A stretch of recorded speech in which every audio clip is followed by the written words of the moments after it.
عليكم ورحمة الله تعالى وبركاته. سولو هذا دمان قيارتنا كوحدنا إن شاء الله كنا إكسبو أوشن سومالي.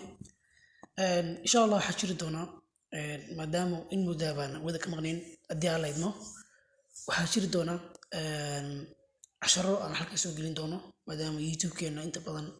أنا كمشغولي أو هؤلاء كلامس كمشغولي حجر دونتا عشرة أكثر دونا ومعلومة بين يرد يسوي دينين iyo trade iyo istaraatiijiyado 2024 insha Allah aan ku howlgali doono hadii aan leedmo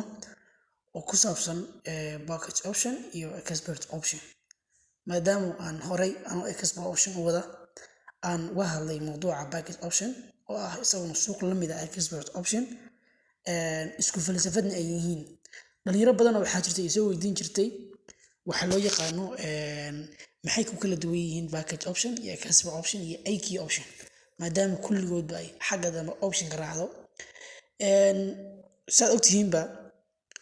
waxa shaygu inuu isku magacaado muhiimad maahan waxa muhiim ah shaygan inay isku falsafad yihiin oo ay yihiin waxa loo yaqaano isku artificial oo ay isku qaab u shaqeynayaan haddii noqoto dhanka traderska haddii noqoto dhanka candleska waxyaalo badan baa laga eega lagama eego magaca imika haddaan ku dhaho laba shay isku magaca way islahaanayaan taas ba dhacayso inay islahaadaan laakiin waxa islahaan kara waxa marka laga yimaado magacooda inay gudaha hoose iska lahaadaan hada markaynu bilaadan nahay bilaadanku way isku wada yihiin laakiin isku fakar maaha saasoo kala shaygu isku magac ma noqon karo laakiin isku fakar ma noqon karo ama isku qaab ma noqon karo inagu meesha fakarkeena ay tahay in bilaadanku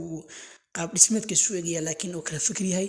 suuqana magaca uu iska yeelan kara laakiin uu qaab fikir iyo qaab shaqo way kala duwanaan karaan marka waxaan rabaa inaad midda ila fahantaan hadii la idmo waxaan marka labada suuq idin ku soo xulay in iyagu yihiin isku qaab iyo isku fikir maadaama oo ay qaabka u shaqeynayaan candleskooda iyo istaraatiijiyadooda iyo time frame-kooda isku mid yahay way dhici kartaa in maarta IG option loo isticmaalo scalping trader oo wax scalping qofkan garanayni